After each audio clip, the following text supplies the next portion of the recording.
주님께서 여러분과 함께 루카가 전한 거룩한 복음입니다. 예수님께서 어느 안식일에 바리사이들의 지도자 가운데 한 사람의 집에 가시어 음식을 잡수실 때일이다. 그들이 예수님을 지켜보고 있었다. 예수님께서는 초대받은 이들이 윗자리를 고르는 모습을 바라보시며 그들에게 비유를 말씀하셨다. 누가 너를 혼인잔치에 초대하거든 윗자리에 앉지 마라.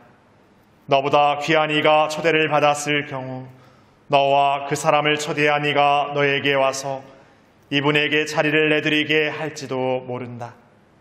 그러면 너는 부끄러워하며 끝자리로 물러앉게 될 것이다. 초대를 받거든 끝자리에 가서 앉아라. 그러면 너를 초대한 이가 너에게 와서 여복에 더 앞자리로 올라앉게 할 것이다. 그때 너는 함께 앉아있는 모든 사람 앞에서 영광스럽게 될 것이다. 누구든지 자신을 높이는 이는 낮아지고 자신을 낮추는 이는 높아질 것이다. 예수님께서는 당신을 초대한 이에게도 말씀하셨다. 내가 점심이나 저녁 식사를 베풀 때 내 친구나 형제나 친척이나 부유한 이웃을 부르지 마라. 그러면 그들도 다시 너를 초대하여 내가 보답을 받게 된다. 내가 잔치를 베풀 때에는 오히려 가난한 이들, 장애인들, 다리 저는 이들, 눈먼 이들을 초대하여라.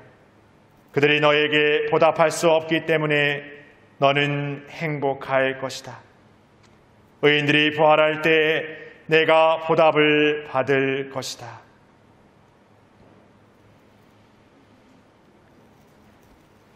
주님의 말씀입니다.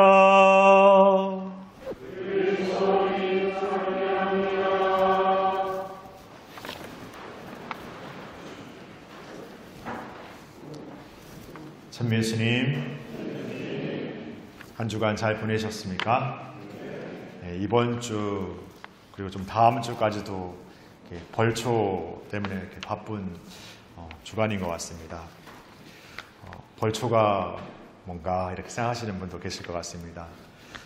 제주의 추석 이맘때 되면은 조상님들의 산소 이렇게 무덤에 가가지고 이렇게 무덤의 잔디를 이렇게 정리하고 깎고 이렇게 합니다. 육지에서도 어떤 시기에 이렇게 하죠.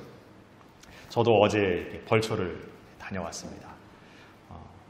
제가 벌초해야 될 자리는 고조 할아버지의 두 부부, 그다음 증조, 그다음 할아버지, 할머니 또 한 사람 이렇게 7자리 이렇게 해야 되는데 저희 집 내력이 다 공개됩니다. 7자리 해야 되는데 가야 될 사람은 저하고 저희 셋째 누나하고 셋째 누나 매형 이렇게 세 사람만 이렇게 갔습니다. 그래서 예년 같으면 좀 다른 가족들이 갔었는데 세 사람이 가니까 오늘 이거 만만치 않겠는데 생각을 했습니다. 그리고 사실 제가 1년에 한 번씩 가는 거기 때문에 그려지는 그 묘자리의 어떤 크기는 엄청 크게 이렇게 느껴졌거든요. 이거 한 자리에 하는데도 이렇게 두 무덤이 있으면 돌담까지 하면 큽니다. 그래서 이거 오늘 힘들겠다 생각했는데 이게 막상 딱 갔는데 예년에 갔던 그 묘자리인데도 딱 작게 느껴지는 겁니다. 이거 왜일까요? 착시 현상일까요? 저는 여기서 내가 지금 뭔가 다른 묘자리로 와 있나 약간 그런 생각이 살짝 들었습니다. 다른 묘자리 아니었습니다. 묘비에 보니까 제 이름 딱 이렇게 있더라고요. 그래서 이게 몇 수십 년을 다니고 다녔는데 점점 더 그 자리가 이제 익숙해져 가는 것 같습니다. 그러니까 매일매일 가지 않아서 빨리 익숙해지진 않는데 그래도 이렇게 가고 하니까 익숙해지고 그런데 좀 찾아가는 거는 점점 어려워지더라고요. 왜냐하면 예전에는 집들이 별로 없어가지고 길만 이렇게 생각하고 가는데 이젠 집이 생기니까 길이 헷갈리는 거예요.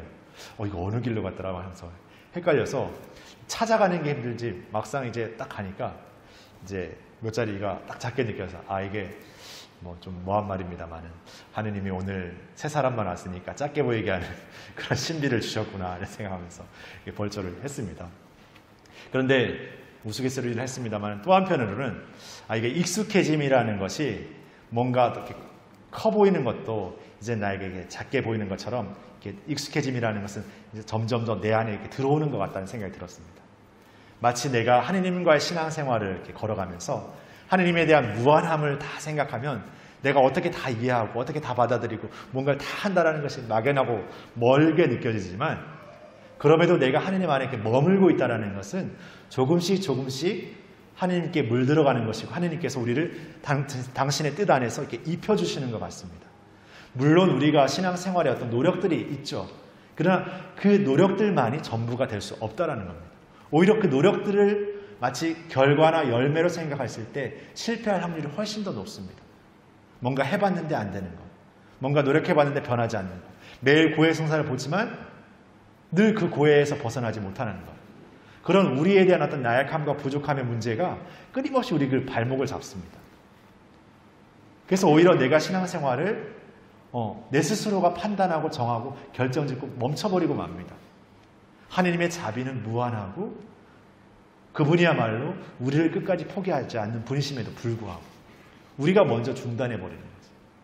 근데 우리의 그런 어떤 사고는 우리가 살아가는 세상의 방식에서 비롯되기도 합니다. 오늘 혼인잔치에서 윗자리에 앉으려는 어떤 그런 마음이 아니라 정말 끝자리에 앉으라는 예수님 말씀처럼 우리는 세상의 삶에서 끝자리에 앉는 연습을 많이 하지 못합니다. 오히려 윗자리에 앉아야만 뭔가 번듯하고 아니면 올라서지 않으면 도태되고 뒤처지는 걸로 세상은 우리에게 알려줍니다. 또 그 세상은 점점 더 우리에게 옆에 있는 누군가를 바라볼 시간조차 허락하지 않으면서 앞만 보고 달리라고 우리에게 요구합니다. 그리고 그 세상의 순위 안에서 올라서지 못하면 마치 그 세상의 삶을 잘 살지 못하는 것처럼 낙인 찍고 아주 단정 짓고 판단 짓고 그렇게 만들어 버립니다. 그러면서 우리는 그 세상이 준 잣대와 판단에 비롯해서 내 자신의 어떤 가치를 평가하게 버립니다.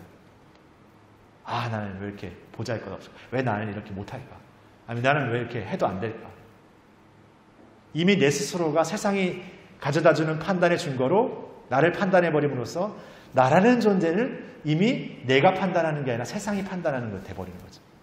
내가 결정하고 내가 판단하는 것처럼 보지만 세상이 우리를 정해버리고 이렇게 만들어버리는 그런 삶에 메어버리고 맙니다.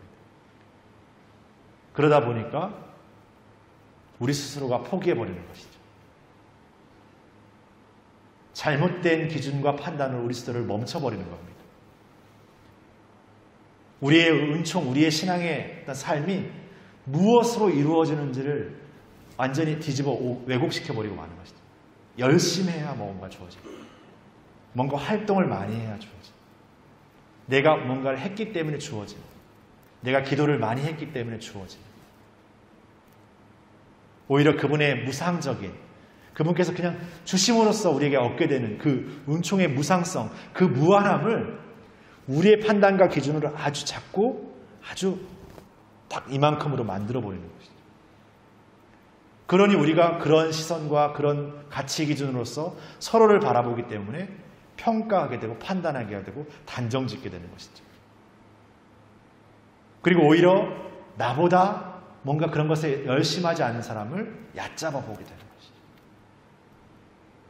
세상의 방식 안에서 성공한 사람을 우러러보면서 뭔가 세상에서 가난하고 소외된 사람들은 뭔가 얕잡아 보게 되는 것이죠.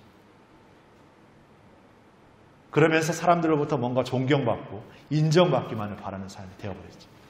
그러기 위해서 뭔가 세상의 기준의 증거를 채워놓고 뭔가 그것으로 입기에 여념이 없는 거예요. 그렇게 소진되어 버립니다.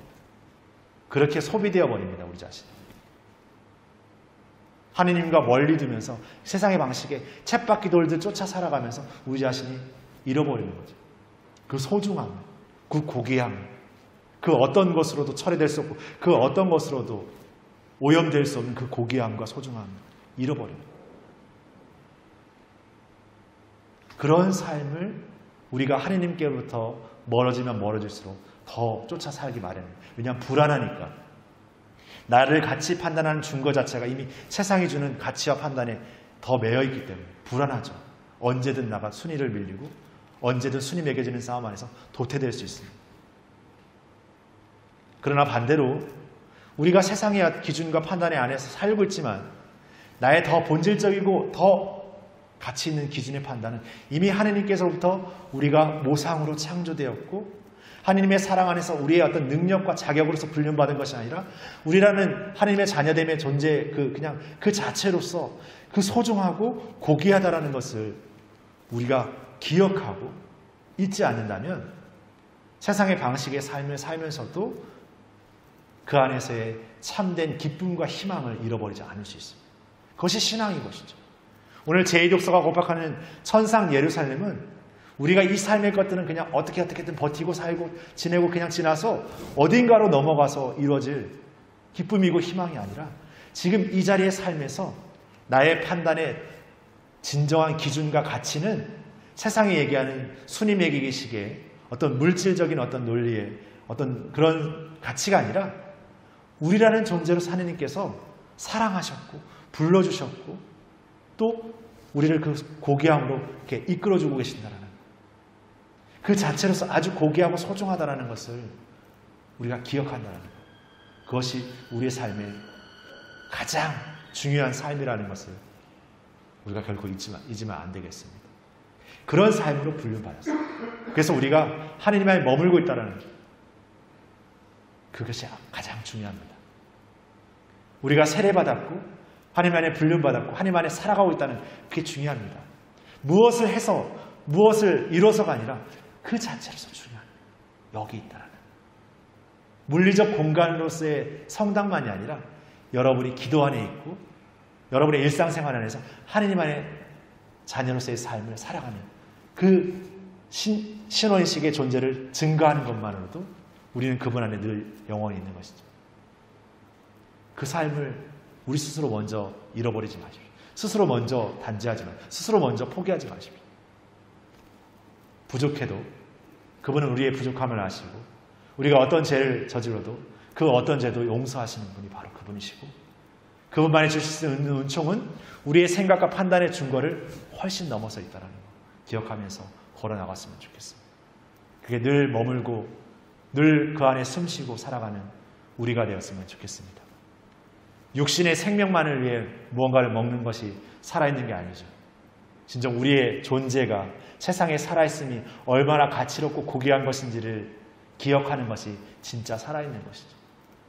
그러한 우리의 소중함을 하느님 안에서 늘 새롭게 기억하면서 그 소중함의 가치를 우리와 함께 살아가는 이들에게 전했으면 좋겠습니다. 특별히 가난하고 소외된 이들을 기억하고 그들의 마음을 하느님의 마음으로 다시금 새롭게 돌아보면서 우리와 함께 살아가는 모든 인류, 모든 세상의 자연이 하느님께서 주신 공동의 집이고 함께하는 모든 피조물임을 기억하면서 우리의 그 믿음의 신념을 끝까지 지켜나가는 우리가 되었으면 좋겠습니다. 그런 마음을 이루면서 계속해서 기쁨으로 희망으로 걸어나가는 우리 모두가 되었으면 좋겠습니다. 잠시 묵상하시겠습니다.